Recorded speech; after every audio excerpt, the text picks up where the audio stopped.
This program is brought to you by ADP, one of the world's leading providers of human capital management services.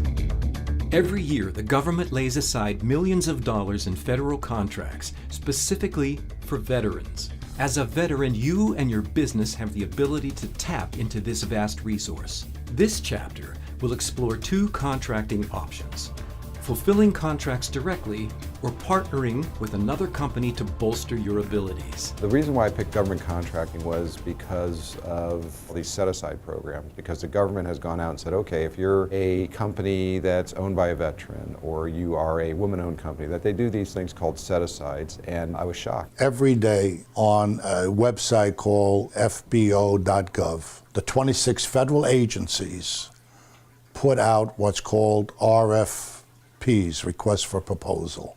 And in there, you will see literally millions of dollars a day of contracts being set aside for veterans. 50% of the opportunities that you come up with are probably not going to match the skill sets that you have or the services that you can provide. So of that 50% that you have remaining, you have to understand who the customer is and what the requirements are that the customer is going to need. Government contracting is a challenging arena to play in. The barrier to entry can be somewhat high. If you want to get into the federal marketplace, you better be able to carry your business for at least 6 months minimum while you're waiting to get paid the first time you're successful. If you're a startup company, don't start out too big.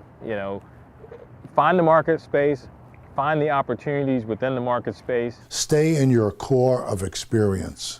If I was not in automotive, I wasn't trained in the motor pool, I would not want to come out and try to compete against someone who knows how to do a tune-up. To get a contract with the government takes an average of 19 months.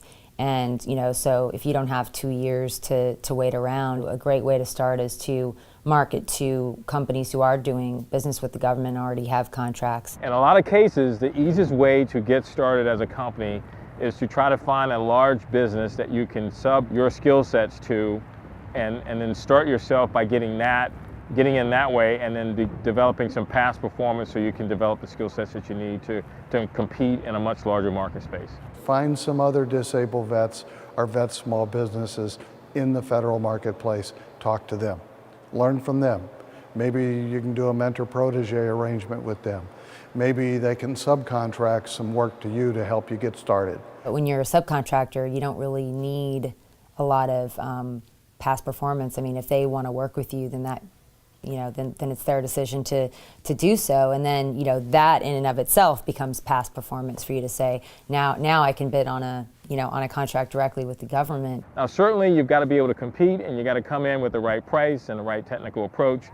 But getting in to meet and greet the folks who are going to be making the decisions and not just putting in a blanket bid will give them a better understanding of who you are and what your capabilities are. So as they read your proposal, they've now established some type of relationship with you. There is a specific way that submissions should be submitted.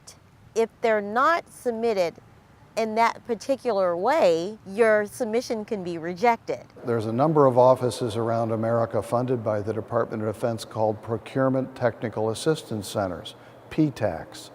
And those PTACs are there to help you do all of this.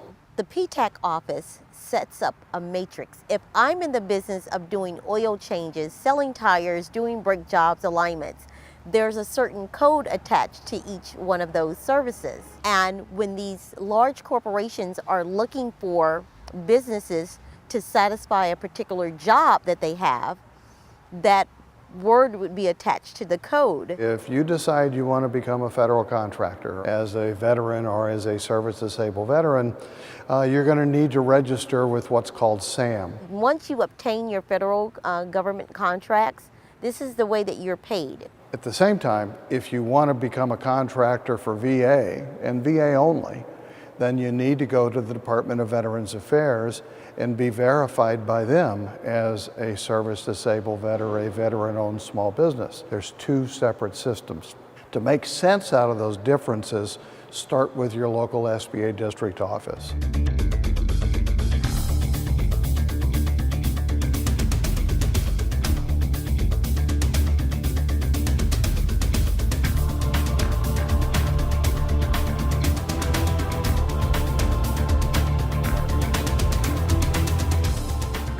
For more information about how ADP gives back to our communities, please visit adp.com.